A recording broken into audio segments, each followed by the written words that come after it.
You don't get to 500 million friends without making a few enemies.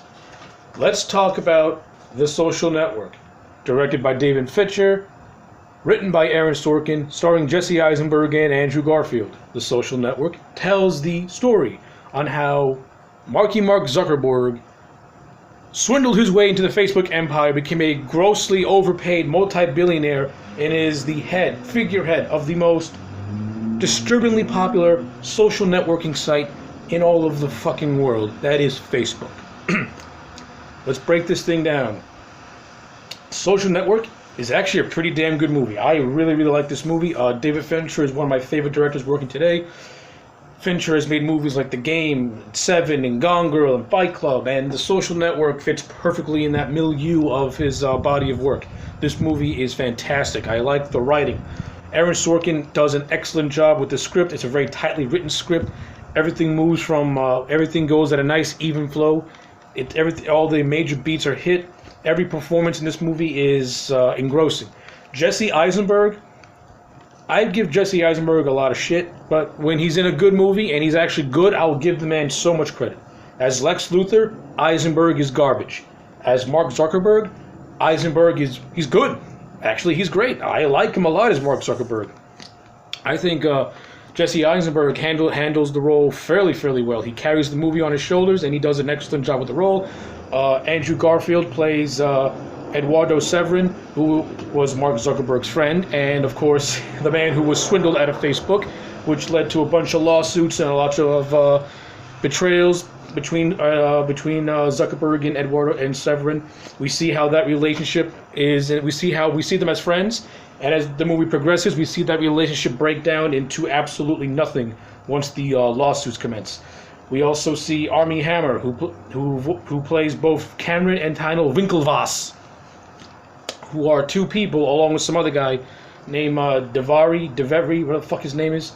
Two guys who had the germ of the Facebook idea that Zuckerberg stole from them, so they say. Or Zuckerberg says he borrowed it, but whatever. It's up to interpretation what Zuckerberg did to create Facebook. But yeah, the movie does a good job at telling these stories in a very intricate way. The acting is all around is excellent. These performances are engrossing. Justin Timberlake is in this movie. He plays a guy called Sean Parker, who was the co-founder of Napster, who was brought onto Facebook as his first president. Sean Parker's whole deal was that he was one of the first people to see Facebook as an avenue for revenue, which, as we all know, is a multi-billion-dollar revenue now.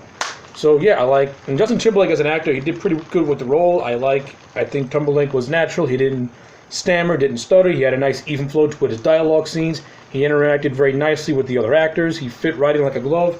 So yeah, a lot of credit for Justin Timberlake and his acting abilities. He really impressed me with that. I really like the motivation for Mark Zuckerberg to want to start Facebook. He was burned by a girl, and because he got burned by a girl, he went online, he wrote a nasty post about her, and that gave him the idea to want to do a community where people can go online and just interact with others. Hence, that's how we got the idea to be a multi-billion-dollar. It's something so simple like that, and this man made billions. Why didn't I come up with this idea when I was 13 years old? I would have been a fucking billionaire by now. That's just life, I guess. The most simplest of things can make you the most money. Another thing I like about this movie is that it has a split narrative, you know what I'm saying? Like, we see the narrative that takes place in the past, which is like the origin of Facebook and how it got created, and interspliced with that is we see the quote-unquote current day in the movies presented, which is the whole lawsuit between Zuckerberg and Severin and the Winklevoss brothers.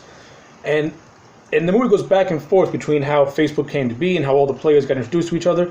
And to coincide with that, we're seeing this lawsuit take place and both things happen simultaneously. And the movie does a really good job at making that play very, very well, because what we see in those law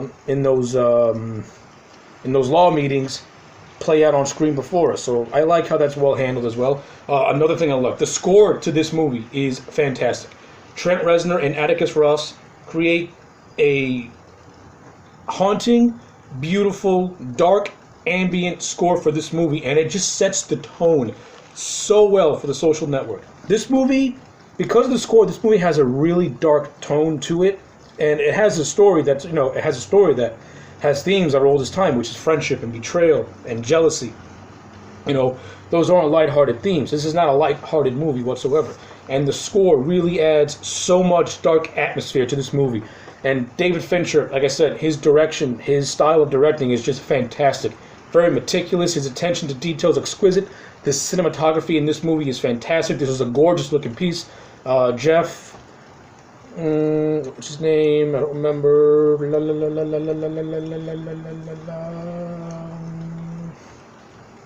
Sorry about that. Jeff Cronenweth is fantastic with the cinematography. This is a good-looking movie. It's very beautiful.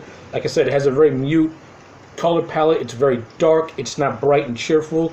And again, it sets the tone for the rest of this movie.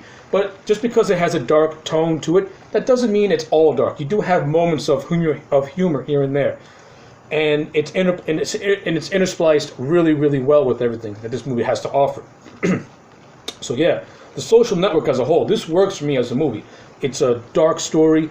The direction is fantastic. Cinematography is beautiful. The acting all across the board is fantastic. The score by Trent Reznor and Atticus Ross adds so much to this movie. And this has got to be one of David Fincher's best movies. I wouldn't say it's my favorite one, because it definitely isn't. But it's definitely, in an entire body of work that man has made, it definitely stands out as another gem in his filmography. So yeah, I'm going to give The Social Network a solid, it's a perfect 10 for me. The story is fantastic. The story of how Facebook became this multi-billion-dollar empire and all the lies and betrayal and broken friendships that went into it is just, when you watch it play out, it's kind of heartbreaking at the same time, how one man threw everything away just to alienate everybody, just become a billion-dollar man. So I like how all that is played out in this movie. So yeah, those are my thoughts on David Fincher, The Social Network. If you like this movie, let me know in the comment sections down below. If you hate this movie, let me know in the comment sections down below. Do you think Facebook is an even good idea? Let me know. No, screw that. Let me know what your favorite David Fincher movie is in the comment sections down below. Like this video and subscribe, and I'll check you back next time for more.